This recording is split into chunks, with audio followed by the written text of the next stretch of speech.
Оқушылар, бүгін біз анықталған интегралға есептер шығаратын боламыз. 3-те бірінші есеп шығарайық. Бірінші.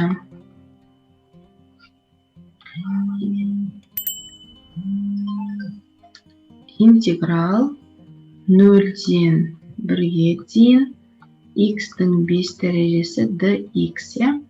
Енді бұның алғашқы функциясын табуымыз үшін біз мына формуланы қолданамыз. X-тің n дәрежесі dx тең болады. X-тің n плюс 1 дәрежесі қанша болса, бөлінісі сонша болады. Осы формуланы қолданамыз.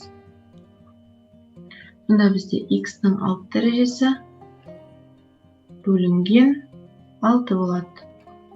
Енді плюсы деп кетпейміз, өйткені бізде анықталған интеграл болғандықтан 0, 1 деп жазамыз. Енді Ньютон-Ливенс формуласы бойынша бізде Ньютон формуласын еске түсіріп жіберейік. Интеграл Адан v-ға дейін f от x dx болады. Сосын алғашқы функцияны тауып аламыз. Бізде енді алғашқы функцияны тапқаннан кейін төменгі жоғарғы шектерді қоямыз. Сосын бірінші жоғарғы шекті x-ның орнына қоямыз да есептеміз, минус қоямыз ортасына. Бізде мынада а болады. Осы бізде Ньютон Лейбниц формуласы осы бізде.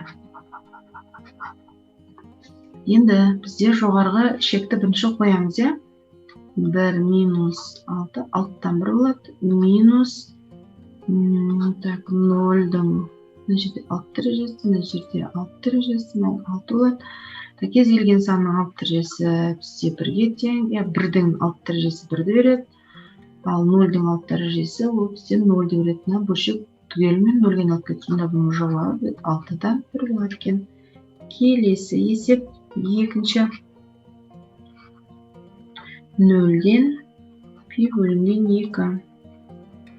Синус x dx. Синустың алғашқы функциясы косинус x дейміз. Косинустан туындыламыз, тексереміз. Косинустың туындысы неге тең?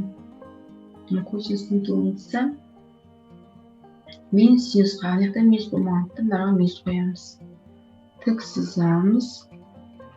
Пи бөлінген 2 0 тең болады минус косинус жақшада пи бөлінген 2 минус косинус 0.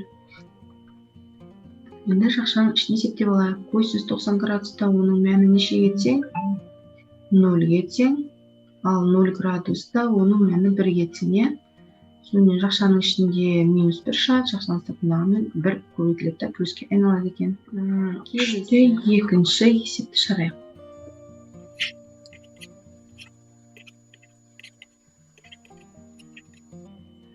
Енді бізде интеграл таңбасының астында 1 бөлінген түбірасты x dx-тің алғашқы функциясы бізде 2 түбірасты x-ке тең. Плюсы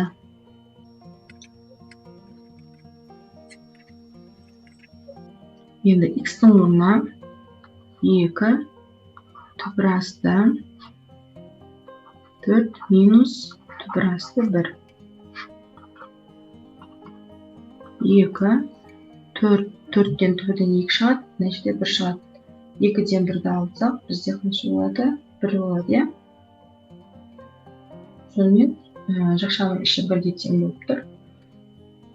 1-ді 2-ге көбейткенмен жауабы 2 шығады. Келесі есеп, екінші есеп.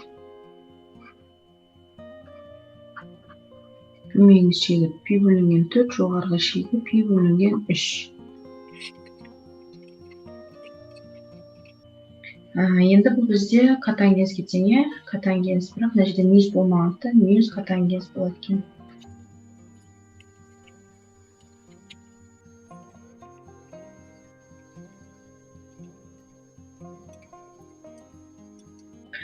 Котангенс пи бөлінген 3-те отырғанымыз бізде 60 градус. 60 градуста оның мәні түбірасты 3-тің 3-ке қатынасы болады екен. Ал 45 градуста 1-ге тең.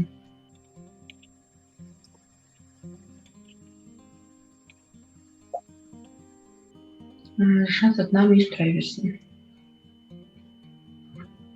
Келесі есепке көшейік.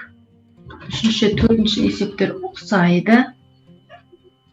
Енді бізде үште үшінші есеп шығарайық.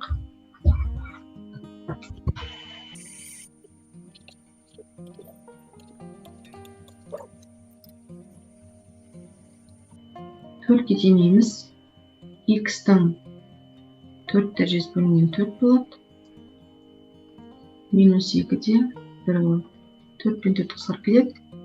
X-тің 4 дәрежесі минус 2-де 1 болады. Енді есептейік. Бірінші жоғары шекті қоямыз. 1-дің 4 дәрежесі минус 2-ның 4 дәрежесі. 1-дің 4 дәрежесі 1-ді береді, ал 2-ның оң сан болғандықтан теріс санды оң санға айналдырады. Жоп сан болғандықтан. Енді 2-ні өз-өзіне бізде 4 рет көбейтетін болсақ 16 болады. Сонда жауабы минус 15 болады екен. Үшінші деп шығарайық.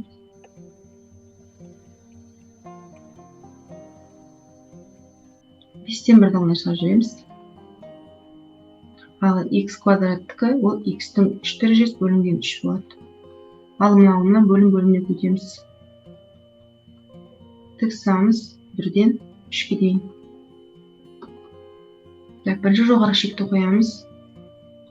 15-тен бірі жақтан сыртына шығарып жіберсек болады. Бұнда 3-дің 3 дәрежесі минус 1-дің 3 дәрежесі. 3-дің 3 дәрежесі 27 болады. 27-ден 1-ді аламыз. 28 бола ма бізде? 27-ден 1-ді алсақ 26 болады. Мына жерде 3-дің 3 дәрежесі бізде 27 кетсең, ал 1-дің 3 дәрежесі 1 кетсең, 27-ден 1-ді алсақ 26 болады. Сонда бізде 26-ның 15-ке қатынасы болады. Келесі есеп жазып алып.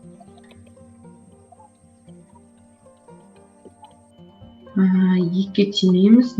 X квадрат бөлінген 2 болады. Минус x болады. Шақшаға аламыз. 2-де 3 болады. X квадрат минус x болады.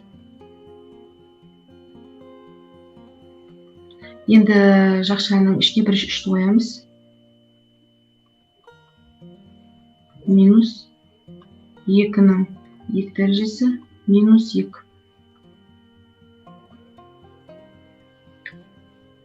Есептейік 9, 9-дан 3-ті аламыз, 6 болады. Минус 4, 4-тен 2-ні аламыз, 2 болады. Жауап бізде 4 болады. Қалғандарын осылай шығаруға болады, оқушылар. Біздің каналымызға жазылып, подписацияны басып қойыңыздар және ақылы курстарымызға қатыса аласыздар. Бағасы да қолжетімді бағада, өте қымбат емес. Сау болыңыздар.